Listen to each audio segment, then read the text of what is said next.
Welcome to 100 Resilient Cities. I'm the CRO for Boulder, Colorado. The CRO is a kind of a unique position. It's really the cornerstone of the 100 Resilient Cities program. The Crow, don't call me this, but a lot of people think it's funny. It is a position that is in the highest levels of the city government with the intention of catalyzing activity around resilience. And that can manifest itself in a number of different ways in each city. 100 Resilient Cities, as it so cleverly named, is going to ultimately be 100 cities around the world. And right now there are about 67 that have been identified. Boulder was in the first wave. We're about 1 year into our programming. In all reality, our program has been mainly internal to the organization at this point, although we have worked, of course, with Growing Up Boulder. So 100 Resilient Cities gives us a really excellent definition of resilience. You can modify it however you want. The grow word has been a particularly challenging one in our community this year, so we are actually using the word thrive. This is the city resilience framework. The way that we conceptualize resilience in this particular program is to be very holistic and interconnected. The sort of oculus of resilience, just look at it, stare at you. They also give us a really handy 3-step process: analyze, strategize, and act. It's a little bit more complicated than this. I'll just be totally honest with you. But this isn't rocket science, really. This is really just pretty straightforward community development work. The concepts are different for people, or difficult for people. Communicating these things have been very, very challenging. We've reached out and done some youth work, which I think is kind of novel for the network. But it is complicated, right? It's not rocket science, but it is complicated. I think I haven't put attribution to any of these photos. This is, I think, from Prometheus, the movie. But we're not trying to design like a new resilient spaceship. We know how to do this, and so this is what the outputs of the first phase are supposed to be: the preliminary resilience assessment. We talked about risk assessments in one of the other presentations.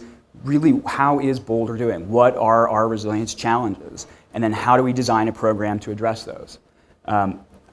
Because it's only 15 seconds per slide, I'm not going to ask you, what are Boulder's greatest resilience challenges? I think you would know all of them off the top of your head. Again, not rocket science. But they have all these really great analytical tools that we're supposed to use. I say great, they're not really all that great. It's really, it's really resilience planning by Excel spreadsheet, and then some really fun kind of displays. And that's fine, it's just a great way to organize information. But again, sort of intuitively, the people in this community know what our biggest challenges are. So this is not our community. But some people you would think would be afraid of this in Boulder. Given the sort of the way that we're talking about growth and housing and affordability, we're not going this way. But you think that would be one of the issues. So that is one of our biggest issues. The other two that came up in our perceptions exercises were about government transparency and civil and the ability to engage in civil discourse. Okay? Which is really, in my mind, somewhat ironic for Boulder. You wouldn't necessarily assume that, but those are people's perceptions right now. So since this is a risk conference, I'm going to focus on the risks. One of the other things that we're required to do to sort of set resilience in the context of what are we trying to be resilient about is to understand our risks. Again, not totally rocket science here. Drought, floods, pandemic, flu, wildfire. These are all very, very obvious to us. But in Boulder, like in many other communities where it's not about straight line risk, right? So really what we're talking about is kind of the interconnectedness. And so when you take something like wildfire, a very obvious risk that we've had to deal with repeatedly over the last 5 years, where do you start with wildfire? Is it in the outcomes, the increasing persistence or potential for flooding, massive flooding, as the slopes are denuded? Do you do you think about it in terms of drought or water stress, which helps increase your risk for those things?